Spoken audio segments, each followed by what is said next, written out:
বাংলাদেশে তো এমন কোনো ছেলে নাই যে পছন্দ করার মতো কেউ আছে।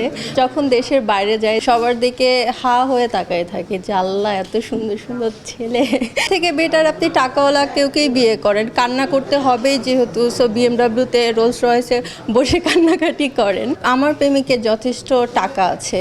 আমার বিয়ে দেশের বাইরে দেখবেন, ইতালিতে, লেক কোমোতে। গেল কয়েক মাস যাবৎ সোশ্যাল মিডিয়ায় দাপিয়ে বেড়াচ্ছেন তিনি, বিশেষ করে সেলিব্রিটি ক্রিকেট লিগ থেকে শুরু। আর তিনি ফিরে তাকাননি, অর্থাৎ ছুটে চলেছেন তার আপন গতিতে। তিনি আর কেউ নন, মারিয়া মিম।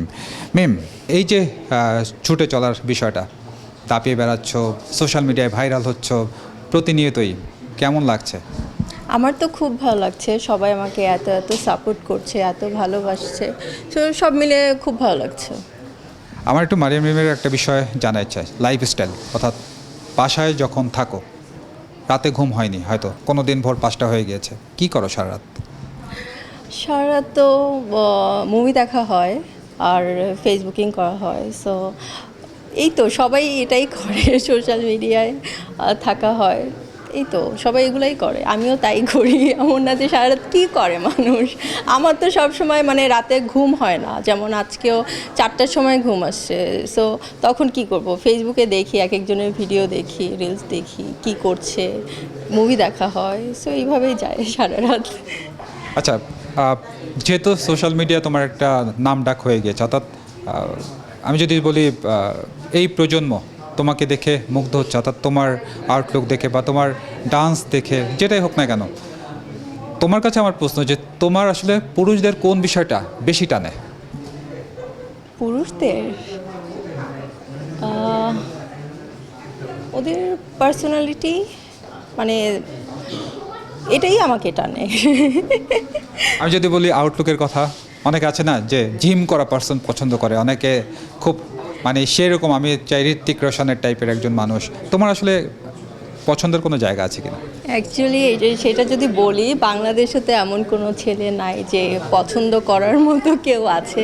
বাট যখন দেশের বাইরে যায় তখন ছেলেদের মানে আউটলুকের যে বিষয়টা বলছেন, সবার দিকে হা হয়ে তাকায় থাকে যে আল্লাহ এত সুন্দর সুন্দর ছেলে, মানে মনে হয় বিয়ে করে ফেলে এই টাইপের। এমন হয়েছে। প্রেমের সময় সে যার সাথেই প্রেম করুক না কেন, বিয়ের সময় টাকাওয়ালা একজন মানুষ খুবই দরকার। এই বিষয়ে তোমার কী ভাষ্য? টাকা তো লাগবেই, চলতে গেলে টাকা লাগবেই। সো ভালোবাসা আসলে কি, আপনি ভালো মানে এমন একটা ভালো ছেলে আপনি বিয়ে করলেন, তারপর কিছুদিন পর চিট করলো আপনার সাথে, তো এর থেকে বেটার আপনি টাকাওয়ালা কেউকেই বিয়ে করেন, কান্না করতে হবেই যেহেতু। সো বিএমডাব্লিউতে রোলস রয়েসে বসে কান্নাকাটি করেন। আর ওই ভালোবাসা আজকাল তো সবসময় ভালোবাসাটা থাকে না, ছেলেরা চেঞ্জ হয়ে যায়। সো আমি সব মেয়েদের বলবো টাকাওয়ালা দেখে বিয়ে করাই উচিত। তাহলে আমি কি ভেবে নেব যে তোমার বিয়ের সময় অন্য কোনো পাত্র হতে পারে, নাকি এখন যে যে তোমার প্রেমিক আছে তিনি কি নাও হতে পারেন, নাকি সেই থাকবেন? আমার আমার প্রেমিকের যথেষ্ট টাকা আছে। সো আমার ওকে চেঞ্জ করে যে আরেকজনকে বিয়ে করতে হবে এরকম কিছু না। আমি ভালোবাসি, এর জন্য আমাদের ফিউচার আপনারা দেখবেন আমরা বিয়েও করতে পারি, মানে বিয়ে করবো। মানে বিয়ের প্ল্যানিংটা কি আসলে? অনেকে তো সেই বাংলাদেশের প্রেক্ষাপটে যেটা দেখেছি যে দেশের বাইরে গিয়ে বিয়ে করছেন, কেউ আউটডোরে বিয়ে করছেন। তোমার আসলে প্ল্যানিংটা কি? কিভাবে তোমার বিয়ে মানে আমরা দেখবো আসলে? আমার বিয়ে দেশের বাইরে দেখবেন, ইতালিতে, লেক কোমোতে। আর রিসেপশন হচ্ছে বাংলাদেশে হবে, কারণ আপনাদের সবাইকে তো আসতে হবে রিসেপশনে। সো রিসেপশন বাংলাদেশে হবে আর ইতালিতে বিয়ে হবে। বিয়ের সাজসজ্জা নিয়ে কি পরিকল্পনা? ওটা ওখানকার কালচারের যে লুকটা হবে সেটা। আর বাংলাদেশে যখন করব তখন লেহেঙ্গা পরবো। আচ্ছা, আমি আরেকটা বিষয় জানার যে সেটা হচ্ছে যে মেয়েরা গিফট পেতে খুব পছন্দ করে।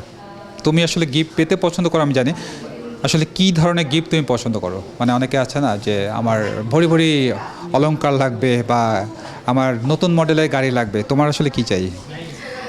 আমার গাড়িও খুব পছন্দের। মানে গাড়ি কেউ গিফট করেনি, গাড়ি আমার নিজের কষ্টের টাকা দিয়েই কেনা। আর জুয়েলারি আমার খুব ভালো লাগে, কেউ যদি আমাকে জুয়েলারি গিফট করে, গোল্ড, ডায়মন্ড, সেক্ষেত্রে ভালো লাগে না। আমি এখনও গোল্ড পরে আছি, সো আমার গোল্ড খুব পছন্দ, আমি ছোট থেকেই গোল্ড কিনি। গোল্ডের পরিমাণ কেমন হবে?